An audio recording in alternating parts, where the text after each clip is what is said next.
you notice the difference. One was like, oh, you know, come have sex with me and I'll pay for your bills and your rent and stuff. And the other was like, we went out on 2 dates, I think it was at that point.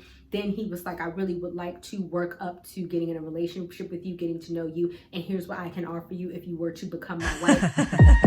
Dedication, preservation, take a look inside, do your salvation, do every good work, it takes patience, like a butterfly, transformation. What's up, guys? Sophie here, back with another video. If you are new here, don't forget to like, share, and subscribe. And don't forget to hit the notification bell so you can stay updated on all of my videos. And also don't forget to check the description box because I always put a lot of stuff in there, specifically my book for single women, which you may want to get, because what we're going to be talking about is looking for a man that is a provider versus being a user. So even as a Christian woman, as I have always said, there is nothing wrong with finding a man that is a provider. I will put my video down on Ruth and Boaz in the description box where I talk about the masculine and feminine aspects of both Ruth and Boaz, and how specifically Naomi said in the Bible to Ruth that I need to find somebody who is a provider and is able to take care of you. So there's nothing wrong with wanting a man that is a provider, that is stable. In fact, I feel like that is what you should be looking for. However, there is a fine line between looking for a provider and just plain being like a gold digger, right? And I think some people women who are looking for a provider, or who are into hypergamy, which is fine, tend to take this to the extreme, and they are shutting themselves from actually getting to know people. So I do feel like men who are providers will offer, but if you are being a user in this situation, or they feel like you're just trying to get over, or you're only with them because you want them to fix your financial hardship, then that is definitely going to turn them off, and that's not what you want. You want a provider, and you don't want to come across as being a user or a gold digger, and you don't want to feel like if a man is shutting you down because he sent some of these gold digging tendencies, that now they're wrong, because they're not wrong. You're the one who's wrong, right? So let's get into what you should and what you should not look for. And I can actually tell you 2 specific stories. One time I was outside of Pep Boys because I had a scratch on my car and I was buying some turtle wax, and I didn't know like what I was doing. And so this older gentleman did come up and he actually did it for me. And so he got, he fixed the scratch. And then my son was in the backseat of the car, I should say that. So that is a good potential thing to look for, because you see that he is generous. Once again, I did not know what he did. He was on a motorcycle. I didn't know anything about this man, but the only thing I was like out, and he saw me trying to do it myself. He came up and he offered to do it. This is a very provider trait in a man, because that shows that they are willing to help out a woman without you asking. That is what I'm talking about. It didn't call for me in the parking lot to say, hey, help me. I need, you know what I mean? Or I'm a woman, all that stuff. It doesn't require that. If a man is that type of person, or if he is a provider, then he is going to see you in need, and he's just going to want to help you out.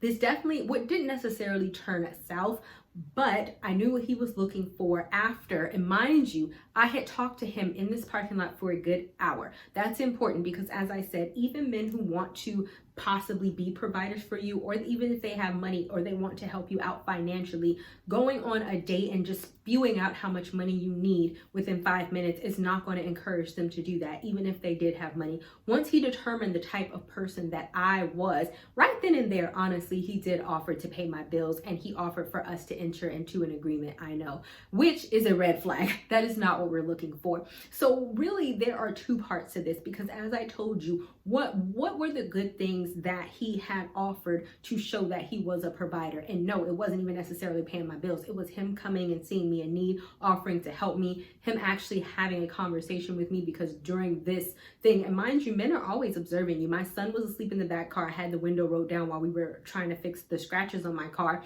And literally he was like, oh, da-da-da. He didn't mention my son once. And then when he came up with the offer, he was just like, oh, you seem, and I think I had mentioned what I did at the time. I think because my car had got scratched at work. So I was telling him that story. I told him where I went to school. At the time, I already had a bachelor's, and then I think I might have been getting my master's. So he found out all those things about me. And then he determined that I was a person worth helping. So at that point, he was just like, oh, I see that you're a really good woman. I see you got your son in the back of the car. What's your situation? I really want to help you. You need some bills paid, blah, blah, blah. At that point, it was probably excuse me, at that point, this was probably more of a sugar daddy relationship, which I was not interested in getting into. I don't know if this could have entered into a relationship, but I'm not stupid. This was a sugar daddy relationship. And then he went so much and to pull out his card, he told me exactly what he did. Mind you, I didn't know any of this before, because when you grab too much of clinging, what do you do? What's your money? What's this? What's that? You know what I mean? It comes across as gold diggy, right? I feel that most men will offer up to provide for you. And in that case, if it was a situation where he was looking for a relationship and he had asked me out on a date and we had got to know each other, maybe it might have been a different story, but I did not get the sense that that's what he was looking for. I got a sense that he was looking for some sex and some money. Notice the difference in what the provider aspect is versus what the gold digging aspect is. What one will get you versus what the other one will give you. The other one will get my bills paid in the immediate. It will give me some money.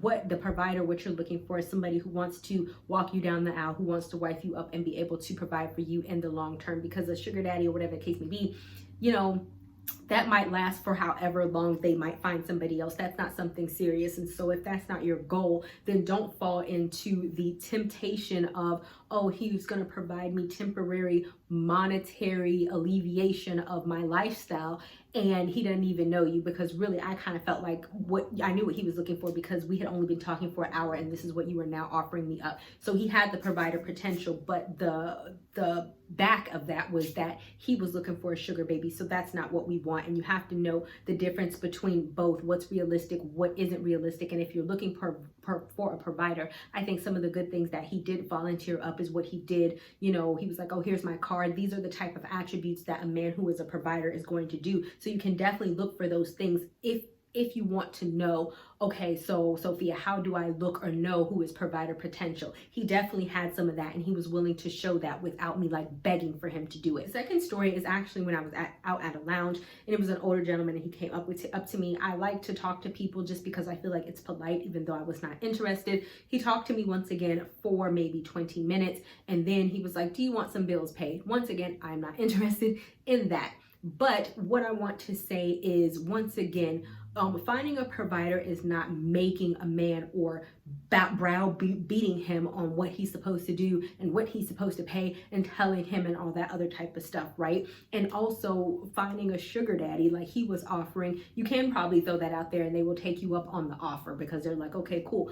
He didn't say, do you want to go out on a date? He was like, oh, do you want some bills paid? And I know what he was probably trying to do, take me home that night. And then he was probably going to pay some bills. And that is what we are not doing. And so that's the difference between I am a woman long-term finding a provider for a potential long-term partner versus I'm just trying to get some bills paid and find a man in the moment, because once again, that would have just led me to being somebody's like sex slave, forget my bills paid. And once again, that is not what we want. So the last thing that I want to get into is how to act. And I kind of already got into that, but I also want to, this is going to be about how to act, overall appearance and everything else. So in regards to your physical appearance, whenever you are meeting somebody, I feel like you never know when you're going to meet somebody. Always go out as your best self. Always appear to have yourself together, right? Like I mentioned those stories before when I was outside of Pep Boys. Imagine that he didn't want to be a sugar daddy, but he had everything else that I was looking for, and he wanted to be a provider, and he wanted to ask me out on a date, potentially get to know me, and we would have been boyfriend and girlfriend.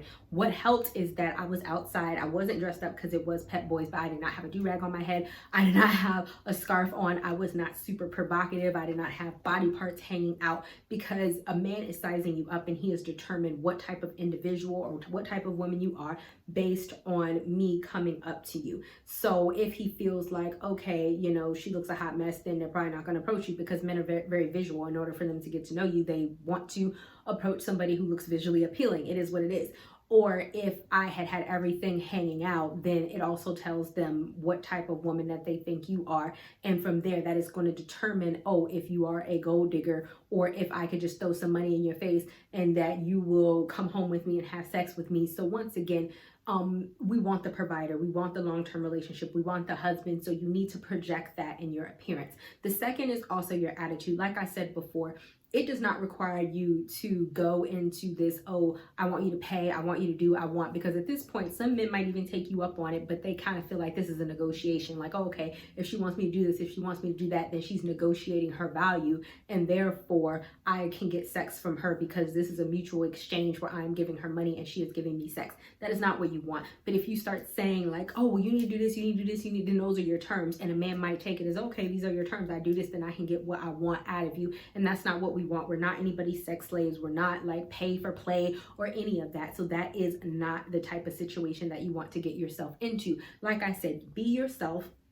Determine like you can always tell a man what you're about. I feel like that's what the dating process is anyway. Just like I gave in the first two examples. Oh, I'm in college. Oh, I'm in school. Oh, he saw blah blah blah blah blah. And then from there they can make the determination, oh, okay, do I want to invest in this person, or oh, do I want to date this person for the long term, or where do I see them fitting into my life? And you have to accept, just like I said with those two stories, some men still may put you into the, oh, let me just provide for you to help you out. I have had a guy do that. I have also had a very older gentleman. What is it with me and the older gentleman? I don't know. I have also had an older gentleman who specifically, he was an engineer. He had his own business. He was older and he was looking to get married, and he literally was like, at the time I had just had my bachelor's degree, I did not start my master's yet, I did not have my son, and he was like, I'm looking for a wife, I will pay for you to get your master's to go to school. But he really just did not want to be lonely. We had went out on a few dates. He had determined that I was wife quality, and he had determined that, you know, he was willing to be that provider for me, and we had that discussion. I was not interested because he was a lot older and I was 22 at the time, and that just was not there for me. But I guess what I'm saying is that you notice the difference. One was like, oh, you know, come have sex with me and I'll pay for your bills and your rent and stuff. And the other was like, we went out on 2 dates, I think it was at that point.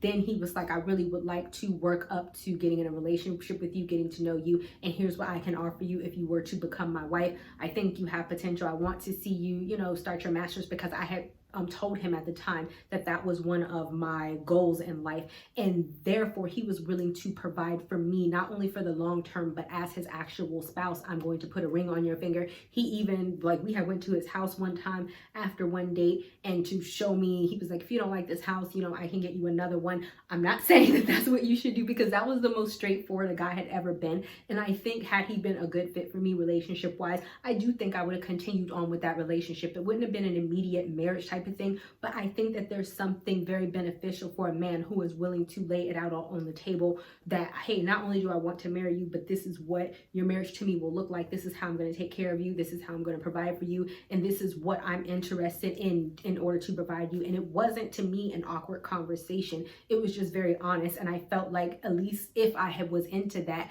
at least I would know what I would be getting myself into, right?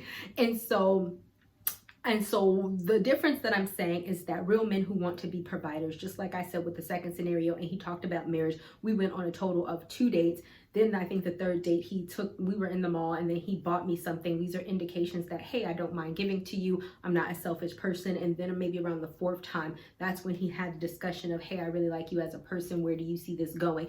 Over, hey, first 45 minutes, let me just go ahead and like pay your bills and you give me sex. You know what I mean? So these are the two different things, is that yes, men will give to you. Yes, men do want to be providers, but don't necessarily demand it. Don't necessarily pull for it. Real men who are naturally that will naturally be that. And it doesn't require you to like force them to be that. If they really want to wifely provide for you or in that sort of thing, then they will honestly do that, simply because that's the type of man that they are. You don't feel like you have to compromise yourself, compromise your values, make them, force them, be a gold digger, or be like, well, I'm just looking for it. Don't do all of that, because ultimately that's putting you in a different subset of categories. Nothing's wrong with a provider, but be a provider. Oh, this provider is my husband and this is what we have. Not, I'm a gold digger and I'm taking him for all that he has, and in 5 months he might go away because he's tired of me leeching off of him, and then I'm gonna go about this process again, because you don't want a revolving door. You want a long-term thing, right?